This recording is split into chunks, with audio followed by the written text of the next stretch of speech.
All right, Natalie Jurado, welcome to Mastering You with Matt Sutton. It's a real pleasure to have you today. And your mastery, your expertise is around a topic that we definitely haven't had on the show before. And I'm really looking forward to talking to you for that reason. From a selfish point of view, I obviously know what we're going to be talking about, and I've used this myself. We're talking about magnesium, of all things. And like you were just saying before we started, it's not the sexiest topic maybe, but it's something that this is your big message. We need to be talking about this, right? Absolutely. Yes. Thank you so much for having me on. I love talking about magnesium. I am absolutely over the moon and crazy about it because it is so underrated. It is not talked about enough. And it is one of those small changes that you can make in your life that make a huge impact. Wow. So this all stemmed from an experience, a personal experience from you. Could you just tell us a little bit about that?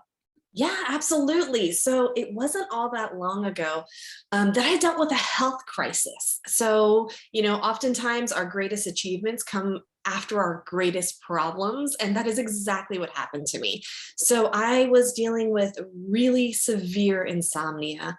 I was dealing with awful anxiety and terrible panic attacks. And it made me very miserable to be around. Like my friends, family, husband, children, they did not like that side of me, understandably. And so I did, all the important things. I checked all the boxes in terms of eating healthy organic foods and exercising regularly. I was getting rid of all of the all of the toxic products in my household, and unfortunately, nothing was working. So I thought, okay, I've done everything. Let me go to the doctor. Let me figure out what is missing. And my doctor was very gracious and ran a whole battery of tests and sent me to countless specialists. And when it was all said and down, she sat me down and she said, "Hey, Natalie, guess what? There's nothing wrong with you. Everything came back perfect." And it was the best, worst news that I could Yeah. possibly get. She even went on to say, get this just happens when you're getting old. You're getting Oh, old. wow. That happens. And it was And how old are you devastating. at this point? I was in my late 30s when this happened. Oh, God, I've got So, no chance. yeah, yeah. And I thought, if this is what getting old feels like, then I want no part of it, So ironically, I owned a natural store at the time, and I was talking to one of my customers about what was going on in my life. And she said, have you tried magnesium? Have you tried just putting it on your skin? And I thought at that point, I would have stood upside down on my head if it would give me a good night's sleep. Yeah. So I tried it. And within a few days, I went from sleeping 2 hours a night to sleeping 6 hours a night, which was a huge difference. I How long were noticed that. you, sorry to interrupt, how long were you suffering with insomnia? Oh, wow. The insomnia was probably going on 8 years. Oh, wow. Yeah, it was dreadful. And I was doing, like they tell you, oh, if you can't sleep, get off your phone 2 hours before sleep, lower your bedroom temperature, like make sure you wear the dark mask over your, like all of those little things Mm, that people tell you. Nothing was working. mm. So eventually, so I started using magnesium, and I was able to sleep again. My anxiety started going away. I went an entire week without having a panic attack. It was absolutely life changing. And it also kind of turned on this light bulb, like, wait a second, why aren't people talking about magnesium? Why didn't my doctors mention it? Why isn't everybody on television talking about this miracle mineral? Like, what is going on that we are not hearing about magnesium? And like you said earlier, it's not a sexy mineral. Like, we hear about vitamin D all the time and vitamin Mm. C and how this and that is good for your immune system, but we rarely ever hear about our minerals. So why is magnesium so powerful? What does it do in the body, particularly for people that have never really listened about or educated on magnesium at all? What does it do to help us sleep better? Because obviously with insomnia, that's a game changer. Absolutely. So, magnesium is present in every single one of our trillions and trillions of cells. Now, mind you, it's not a drug. Magnesium is just a mineral that we get from food. Like, it's very simple. It's responsible for everything from energy production to regulating your insulin and blood sugar to relaxing your muscles. It's involved in nerve conduction. I mean, you name it, and magnesium plays a role. So it's so unbelievably important. And when it comes to, in particular, insomnia, it plays a really cool role. It helps activate your parasympathetic nervous system. And your parasympathetic nervous system is that system that helps kind of relax and calm down your brain. So often we get stuck in sympathetic mode, which is go, get your energy going, get tasks done, that kind of mindset, that at nighttime, it's really hard to shut that off. So magnesium really kind of flips the switch on that system, really calming down your brain. It's also responsible for binding to GABA receptors. And GABA receptors are a neurotransmitter that helps quiet down nerve activity and help calm down your brain. And then lastly, and this is the part that people don't talk enough about, is magnesium helps regulate your cortisol levels. And cortisol is your stress hormone. So when that kind of gets too high, it's near impossible to fall asleep at night.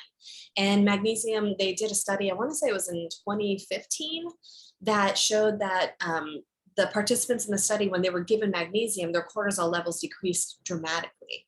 So we definitely see this really cool relationship between magnesium and cortisol and stress. Yeah. So, I mean, is it a case, I know for vitamin D, you mentioned vitamin D, I've heard different sort of things, but I've heard that roughly 80% of the UK are vitamin D deficient. I don't know, what are the stats on magnesium? How deficient are we in magnesium from optimal? Because obviously you've got RDA, but you've also got ODA, haven't you? That often gets confused between what's the recommended daily allowance to what's the optimal daily allowance. Absolutely. Yes. Very similar to vitamin D, magnesium is a mineral that we all struggle to get enough of. And the National Institute of Health is saying that about 70% of the population struggle to meet their daily requirements. Wow. And and again, when they do these studies, they're basing it off of the RDA. So the RDA, okay. yeah. So if you think about it in those terms, the RDA is 350 to 400 milligrams a day. But I don't care too much for that number, simply because the RDA was created to keep healthy people healthy. So if you're already deficient, that's not going to be enough magnesium to keep you healthy. So I always tell people, use those numbers as a guideline, but not a hard and fast rule. So what is really interesting when it comes to magnesium and vitamin D is there's a really important relationship between those two. Magnesium is necessary to convert vitamin D from its inactive form to its active form. So oftentimes we will start supplementing with vitamin D because our doctor says, hey, you're really deficient, you need more vitamin D in your life, which is wonderful. But without magnesium, you can't convert it into that active form and make it usable. So when you're told to take vitamin D, you also have to make sure that your magnesium levels are high enough to make that conversion happen. And for people that have no idea or listen to this thinking, well, I don't know if I'm deficient, or, I mean, I guess a good guess would be, are you eating foods high in magnesium? What are some staples that people can add into their life or to understand whether they might be deficient or not? Absolutely. So green leafy vegetables, your nuts and your seeds, and even dark chocolate are all wonderful sources of magnesium. So of course, dark chocolate, Everyone's cheering when they heard you when you said dark chocolate, including me. So, yes. Exactly, yes. But I mean the good stuff. So not like, make sure it's got 70% or higher, organic, low sugar, all that good stuff when it comes to chocolate. But you do need to eat quite a bit of these foods in order to reach just the RDA. So for instance, it takes 2 cups of cooked spinach in order to meet your minimum daily requirements of magnesium. And when we think about cooked spinach cooks down to about 10%. Yeah, so that's a lot of spinach, isn't it? Yeah, that's a lot of spinach. 10 cups of raw spinach, cooked down. So while it is possible to get enough magnesium through your food alone, oftentimes we do need to supplement because our food nowadays doesn't have the same magnesium and mineral and vitamin content as our food did many, many years ago. Our soil has changed, our farming practicing has changed. We eat food out of season nowadays, imported from all over the world. By the time it gets on our plate, it's lost so much of the vitamin and mineral content that we used to have many years ago. Cool. And in terms of getting, magnesium from, supplement sources, there's different variations, isn't there? It doesn't have to be just like a tablet form. Yeah, absolutely. So of course, I always tell people food is your number one source. So start there. If you're worried about being low on magnesium, start with your diet. And then after that, there are other options as well. If you don't want to jump into getting a supplement, if you're a little wary, or maybe you have difficulty digesting food or have a leaky gut or anything like that, you can also use magnesium on your skin. And a quick and easy way of doing that is just taking an Epsom salt bath. So Epsom salts are magnesium sulfate. Soaking in a bathtub with 2 cups of Epsom salt for just 20 minutes will give you a wonderful, wonderful dose of magnesium in your life. Plus, it's really relaxing, which is also quite nice. Yeah. I do recognize that not everybody has time to soak in the bathtub for 20 minutes. So another option is to soak your feet in Epsom salts and warm water. And that's easy to do while you're working or reading a book or on the computer or watching television. So, yeah, and just on that, so what are some symptoms? I'm curious, going back a little bit, actually, what are some symptoms for people that, because obviously for you, it was insomnia. What would be some other symptoms? Like, let's say that people, you've just reeled off a few foods and people are thinking, well, I don't really eat any of those anyway, so maybe I am deficient. But what are some other symptoms that maybe show up that they are magnesium deficient? Sure. So if you are dealing with headaches or migraines, if you're dealing with insomnia, anxiety, depression, restless legs, cramping muscles, hormonal imbalance, all of that can be traced back to low magnesium. There's this amazing, amazing author. Her name is Dr. Carolyn Dean, and she wrote a book called The Magnesium Miracle, which is a wonderful read. I definitely suggest it to everybody. But in there, she says that as much as 85% of doctor's visits can in some way, shape, or form come back to low magnesium. Now, that's a very bold statement that she made. It is, yeah. But it does make you think. And, if you've thought of some, friends, family members who deal with chronic headaches, or maybe somebody who wakes up in the middle of the night with leg cramps, or someone who's dealing with hormonal issues that they just can't pin down, all of those are tied to low magnesium. So it really is way more common than we know of. Yeah. So I mean, would you recommend, if people are sort of feeling some of those symptoms, that they get their levels checked? So yes and no. I say yes because I think it's always best to test, don't guess, right? Figure out where your starting point is and see if any interventions that you've made are actually working. So I believe in testing for that reason. The problem with testing for magnesium is that the standard test for magnesium is called a magnesium serum test. And that's where they draw blood, test your blood, and see how much magnesium is in there. Unfortunately, 60% of magnesium is stored in your bones, 40% of it is stored in your muscles, and less than 1% of it is actually stored in your blood. So when we're looking at our blood through those tests, it's not very accurate of what's actually happening in our body. That's interesting. So I do feel like, testing is always best, but when it comes to magnesium, it's very difficult to get true accuracy through a blood test. Alternatively, you can ask for what's called a magnesium RBC test. And that test is more accurate in terms of testing for magnesium. Unfortunately, it's not often a test that doctors and providers will offer. And many times you have to pay out of pocket for that. So at least here in the States, you'll have to pay out of pocket to get those kind of tests. So I guess one of the easiest ways is what you basically did is just increase it a little bit. I mean, can you overdose on increasing your magnesium, or not so much? No, not so much. So again, magnesium is a mineral. It's not a drug. And our body has this fail-safe mechanism. So if you take too much magnesium all at once, your body's going to do a really good job of getting rid of it very quickly. Unfortunately, that does mean loose stools and diarrhea. So your Right. body Yeah. basically takes in too much all at once, gets rid of it out the other side, which is quite unpleasant, but it's your body's way of protecting itself. So if you do decide to start supplementing with magnesium, I always tell people start low and slow, break up your doses throughout the day so that you're not taking it all at once and winding up with tummy problems and stomach issues. Yeah. You going back to the Epsom salts. So you said like 2 cups of Epsom salts you recommend. What kind of dosage would that give you? So the beautiful thing about using magnesium through your skin is that your body will only absorb what it needs. It won't absorb more than it can tolerate. And I give a really good example when we look at the ocean. So if you go swimming in the ocean, you're at the beach on holiday and enjoying time in the ocean is chock full of magnesium chloride. Some studies show around 30%.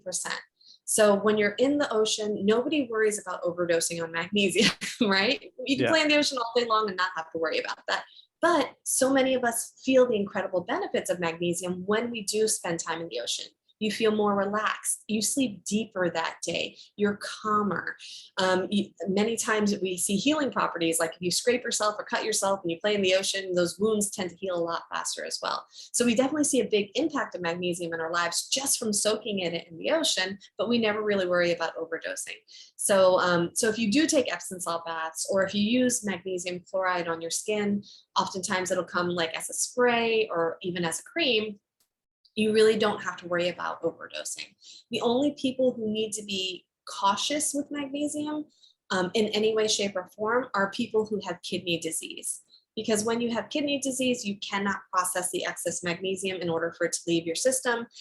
So it kind of gets stuck there. So definitely keep that in mind. If you're missing a kidney or if you have any kind of kidney disease, you must be cautious with magnesium, as well as most vitamins and minerals for that matter.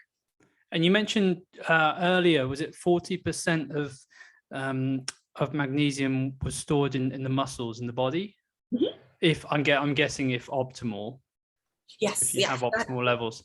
Exactly. So does that have a relation to the benefits of muscular tightness? Because obviously, that's one of the key recommendations for people that are training regularly to help improve and boost their recovery is with magnesium, and hence the Epsom salts. Yes, absolutely. So magnesium does something really interesting in the body. Calcium, for example, calcium in the body tightens up our muscles. Magnesium in the body loosens our muscles. So we always have to make sure that calcium and magnesium are playing nicely together and are in optimal balance. Because when we think about our hearts tighten up because of calcium and our hearts relax because of magnesium. This is also why when you have a heart attack, one of the first things they give you in the hospital is magnesium to make your muscles relax. So if we think about it in those terms, if you're training really hard and you're dealing with a lot of leg cramps and your muscles kind of twitching a lot, that kind of thing, it's your body's way of saying, hey, we've got plenty of calcium to tighten these muscles, but we need way more magnesium to get them to loosen up a little bit more. So it's oftentimes I'll see our athletes, our triathletes and our marathon runners and our endurance athletes, they often complain about how their legs seize up while they're running, or at nighttime they get those awful cramps. And it's oftentimes because they've burnt through so much of the magnesium that they haven't replaced it in a timely manner. Cool. It kind of brings me to another concept that we don't talk enough about is, while it's really important to get magnesium into your body, it's equally important to make sure we're not burning through our magnesium stores faster than we can replace it. And some of the ways that I often see this happen is people who drink alcohol or drink a lot of caffeine. Both of those are diuretics, and diuretics will leach that magnesium out of your body. Okay. As well as sugar. So we see that people who eat a lot of sugar also demand more magnesium. And the reason being is because for every 1 molecule of sugar that we consume, it takes 54 molecules of magnesium to balance that off. So Wow. if you eat a lot of sugar, especially around the holidays or while you're on vacation, that kind of thing, you'll notice that you'll start getting those symptoms of low magnesium. You'll start getting irritable. You'll be fatigued. You won't be able to sleep at night. You'll all those symptoms kind of start to rear their ugly head because you've had too much sugar and not enough magnesium to balance that out. Is it lost at all through sweating? Yes, it sure is. It Mm, absolutely is. So it's an electrolyte, mm. we lose the potassium, we lose that sodium, but we also lose magnesium when we exercise and we sweat a lot. So I work out inside of an infrared sauna at 125 degrees. It's hot. You sweat like crazy. And I notice that after I work out, if I do not replace those magnesium levels, immediately I start getting like the eye twitch. I start getting like some palpitations, that kind of thing happen. And that's easily corrected, so easily corrected by getting more magnesium in your system. What's your go-to quick hit of magnesium? For me, it's using it on my skin. So Okay. I use magnesium cream every day. Right after a workout, I will put magnesium cream, especially on my legs and on my arms. Not only does it help with muscle recovery, but it also prevents the muscle soreness from happening because it helps pull that lactic acid out of our muscles. And then, of course, I don't worry about the symptoms of magnesium deficiency when I do that. Interesting. Yeah, I haven't seen creams actually. I obviously sprays. I've used magnesium sprays myself as well. It's one of those things where I've used it and I'm kind of not really sure if it's doing much kind of thing. So would you say that you get a better uptake from things like creams and sprays than tablet form magnesium? Yes. So there was a 2017 study. And what they did is they tested magnesium used chloride used topically on the skin, like a spray or a lotion, versus people taking a supplement. And they found that the people who used magnesium chloride on their skin raised their magnesium levels in about 12 weeks. And the correlating people who used the pill, it took them 6 to 9 months to reach those levels. Wow, it's a So huge difference. huge. It's statistically significant how much quicker magnesium enters our cells. And when you take a magnesium like an oral supplement, you also have to realize that so much of it gets lost in our digestive system that we don't actually absorb all of it into our cells. So the pill you might be taking might say 100 milligrams, but in actuality, most of the time we only absorb about 20% of it. Wow. So what's a good dosage? I mean, so just for, so you have explored this to the point where you've been passionate enough and you've created some of your own products, right? Yes. So do you have a cream that you can recommend everyone? Yes, absolutely. So when I went through this whole, journey with magnesium, I was using the magnesium chloride sprays, and they worked wonderfully. I was able to sleep. Life was wonderful. But chloride is made with salt, and salt is really itchy and drying and uncomfortable on your skin. I don't know if you've had that experience when you use it, a chloride spray, where it just feels chalky and just very uncomfortable. So I would mix it up. I would mix it with some lotion in order to make it work well. And I thought, why don't I just make this and bring it out to market? Which is what I did. So I created a magnesium chloride cream that is not only loaded with concentrated magnesium, but it's also got natural ingredients. So there's no parabens or artificial fragrances or any of that nonsense in it. I wanted something that not only made you feel good, but kept you healthy. And so we created it and launched it about a year and a half ago. And the response has been really, really wonderful. What kind of responses have you had? Obviously, when you started using magnesium, it sounded like you had quite a profound response, like quite an immediate response positively. And that was to overcome your sleep issues. And what other feedback have you had from people that have been using the product? So yeah, so I've had just last week I had a lady reach out to me. She's going through chemotherapy for cancer and she just cannot sleep. And so she started using the magnesium on her skin right before she goes to bed, and she's able to finally get a good, decent sleep. I've had people who deal with Lyme disease and are really struggling with the pain in their joints, and the pain throughout their body as a result of the Lyme disease that they were dealing with. And they've been able to use magnesium on their skin instead and decrease their use of muscle relaxers and pain relievers. And I think anytime we can do that, that's definitely a bonus. Anytime we can get off those toxic meds and use something a little more natural, that's always a wonderful thing. Yeah, well, you mentioned toxic. So it's interesting that stat that you shared around how much more effective it was using the cream over the pills. It kind of shows, because a lot of people just aren't even aware, like your skin is like an organ, and that's why it really absorbs so much. And we do have to be a little bit careful about what we put on our skins, because our body has the ability to absorb so much, whether it's your deodorants, your antiperspirants, and those kind of things. Is that something we need to be aware of in terms of not overloading the body with too many toxins? 100%. There's preliminary research that shows that what you put on your skin gets absorbed into your system in about 90 seconds. So like it's fast, and it's it's important to be very, very aware of what we're putting on our skin, avoiding artificial fragrances. When it comes to the word fragrance and artificial fragrance, it can contain a number of different chemicals in there that compile that word fragrance, and you really don't know what that is. There's so much studies out there that are showing that many of the chemicals, like parabens, for example, are endocrine disruptors, which mean they mess with your hormones. And hormones control everything from our mood to the way that we process food, our metabolism, everything else. And so often we think, well, it's just a cream, or it's just a perfume, or it's just some makeup, but it really, really does get into your system. Unlike when we eat something where we have our digestive system, our stomach acid, and all that stuff to kind of act as a barrier between a toxin and our body and our bloodstream, we don't have that when it comes to our skin. When you put something on your skin, it doesn't have a chance to get broken down by stomach acid like food and things we ingest do. Yeah. And also, just you mentioned earlier, like the benefits it has on your mood and your mental well-being. Have you had sort of lots of feedback around that as well? Yes, especially when it comes to stress. And I mean, who isn't stressed out nowadays? I feel like everybody's Oh, stressed. we're talking about, there's nothing to be stressed about. The world's just so peaceful. It's just so peaceful. So true. Yes.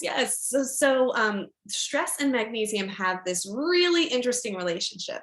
So the more stressed you are, the more magnesium you are going to burn through. So the more of our stores that we're going to burn through. And then the less magnesium we have, the more stressed we feel. So you've got this really vicious cycle between stress and magnesium. So low magnesium leads to high stress.